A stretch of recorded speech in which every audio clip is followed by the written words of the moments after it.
We'd like to give a special shout out to the following people for making this episode and the rest of Act 3 possible. Louis, Malaya, Reg, Daniel Athern, Osterkim, Vanna, Finch, Dr. Dan Venning, Sleepless Berry, Court, Rogue Canoe, John and Muna, Sadie, Zay the Great, Elliot Kane, and Trident. Thank you for your support. Maraming salamat.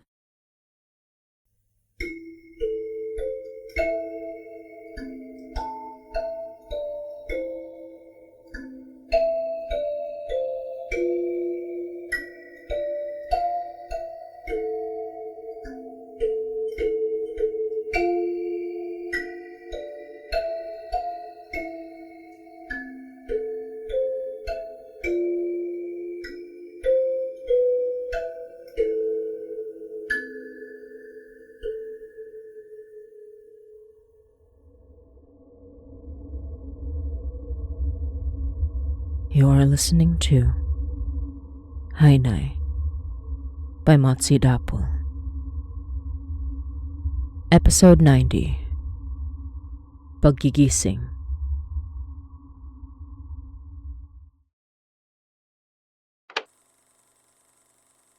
Nothing I'm gonna describe will make sense, but I guess if you know about this stuff... God, I don't even know if my memories about it are real. Everything felt real, but when I try to run it back in my head, I can't make sense of it. So I guess I'll just describe it like I'm describing a dream. You know what I realized after I processed that my friends were dead? I don't actually know how long we were in that cabin. I have no idea. I thought it might have been a few days, but that doesn't make sense. We never would have gone in the dead of winter. At least, I don't think we would have. I really don't know, though. It messed with my head so bad that I don't remember what's real anymore. But what I do remember is hearing voices, noticing something off about the place. Dee sent me upstairs when I was getting antsy. The upstairs felt safer than that basement. The basement was supposedly a place where the man who lived there chained up and tortured people. There was still blood in the concrete from when it happened. They all thought it was awesome. Our viewers would eat it up, you know? But I couldn't stand being near that blood. I couldn't stand being in that basement. Upstairs wasn't a whole lot better, but it was less suffocating. I was too busy being relieved that I didn't notice when things started to go wrong. You'd have to ask the others. I don't know what they'll remember. When they wake up. But by the time I realized something was happening, I remember silence. I realized I couldn't hear them talking anymore. I barely could up there to begin with, but there was always something. It was an old cabin, wood. Everything groaned and creaked, until it didn't. I called down to them, but none of them called back. So I took my papers and went to check on them myself. And then... it took me a while to notice the stairs were longer than they should be, but I thought it was just my anxiety. I kept calling for them. For Dee, Colin, Gray, even Van. I thought they were messing with me. I mean, Dee wouldn't, but, you know, maybe she didn't hear me. When I got down there, I was alone. Alone with the dark and the blood, and the old chains, and the demonic writing on the wall. The lights were still on, but they cast these dark shadows, and I felt like I couldn't wander too far out of where they were shining. But they couldn't have gone anywhere else. I was upstairs the whole time. I would have noticed. So I turned my flashlight on and searched the dark spaces, calling for my friends. And what I found, well, I found someone.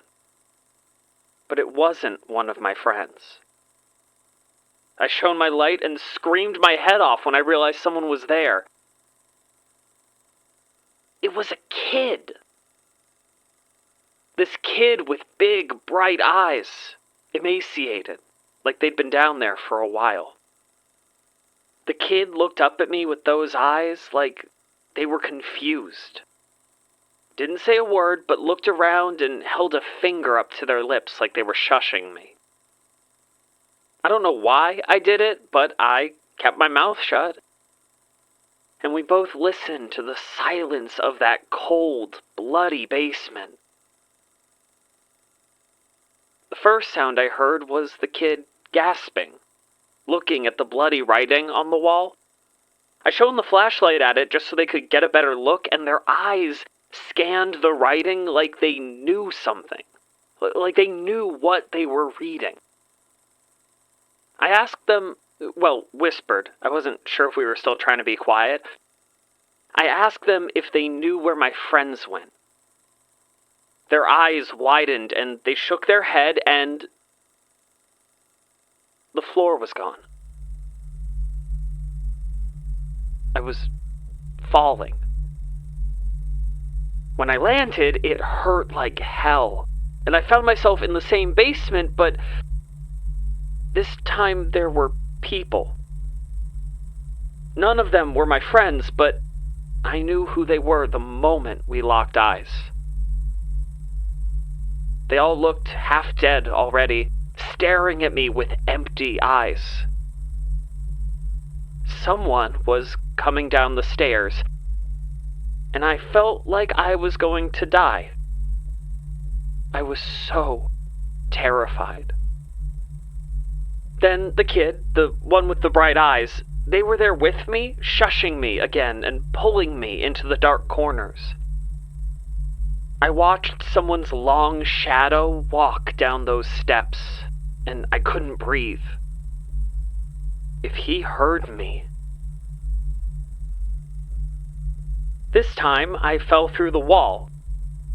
It didn't hurt as much when I landed, but it knocked the wind out of me.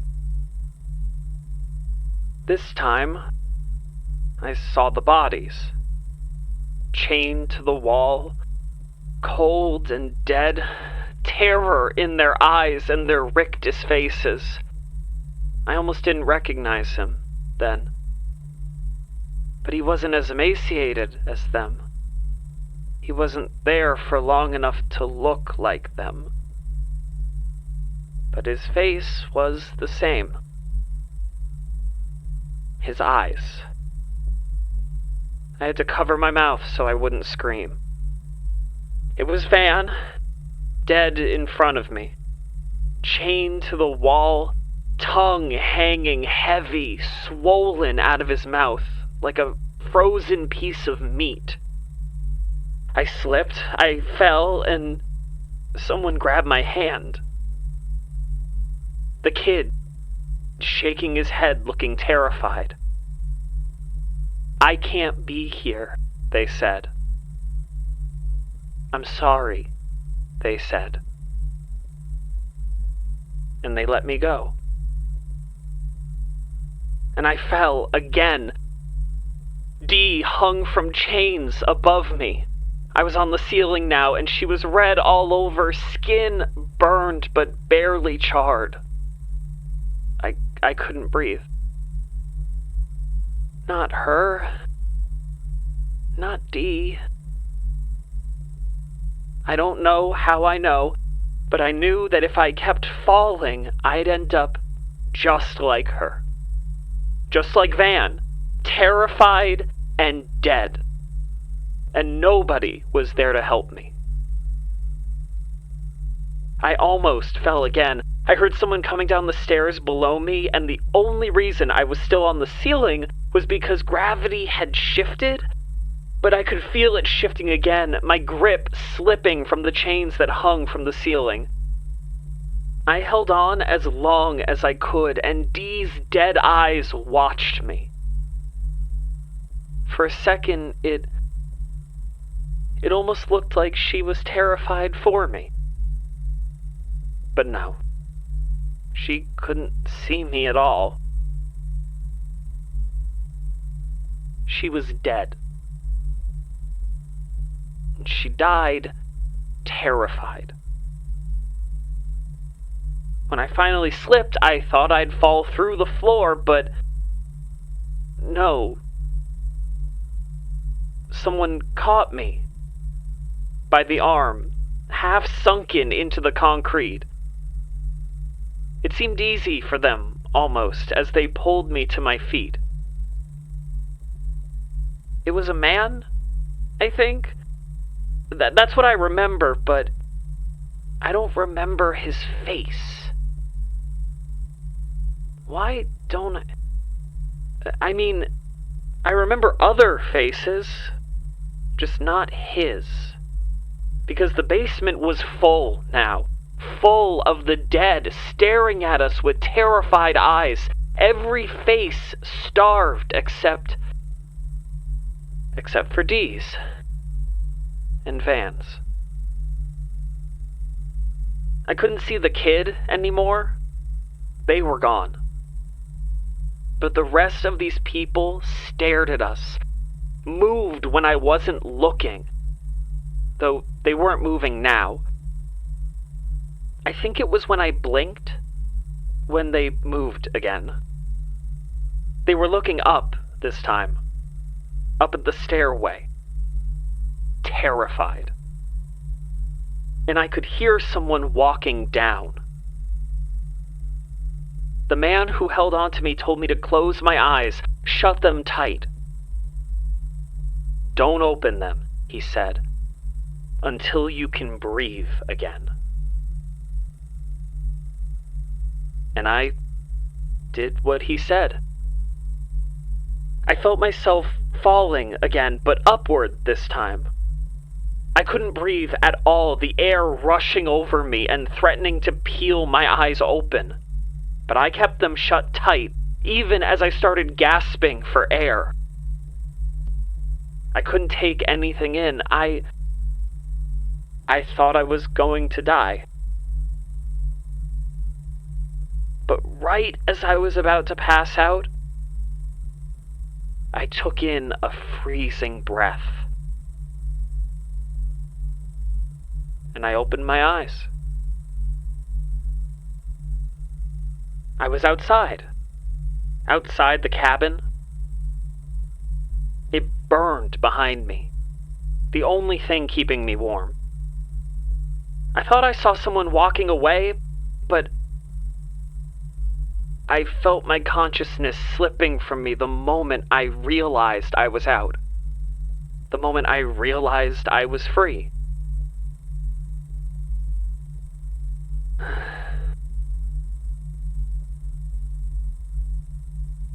Next thing I knew, I was in the hospital.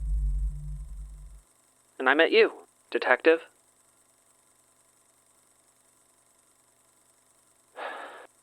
I really hope Colin and Gray wake up soon. And, Detective? The one who was walking away? I don't think it was him. I don't think it was the one who saved me.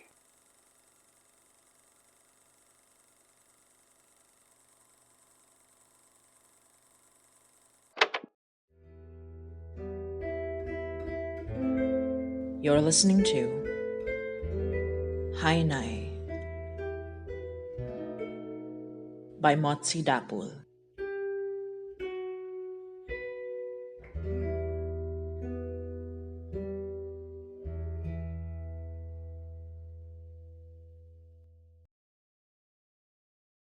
Hey everyone, it's Motzi, creator and showrunner of the Hainai podcast. Hainai is a podcast produced by Motzi Dapul, Yoy Halago, and Alyssa Jimenez, and licensed under Creative Commons Attribution Non-Commercial Share-alike 4.0 International License. This episode was co-produced by Jesse Goodsell and written and directed by Motzi Dapul. The role of Sal is played by Taylor Michaels. If you'd like to chat with other listeners when this episode goes live, on our YouTube channel, youtube.com/HainaiPod. To help support the production of Hainai, you can subscribe to our Patreon, patreon.com/HainaiPod.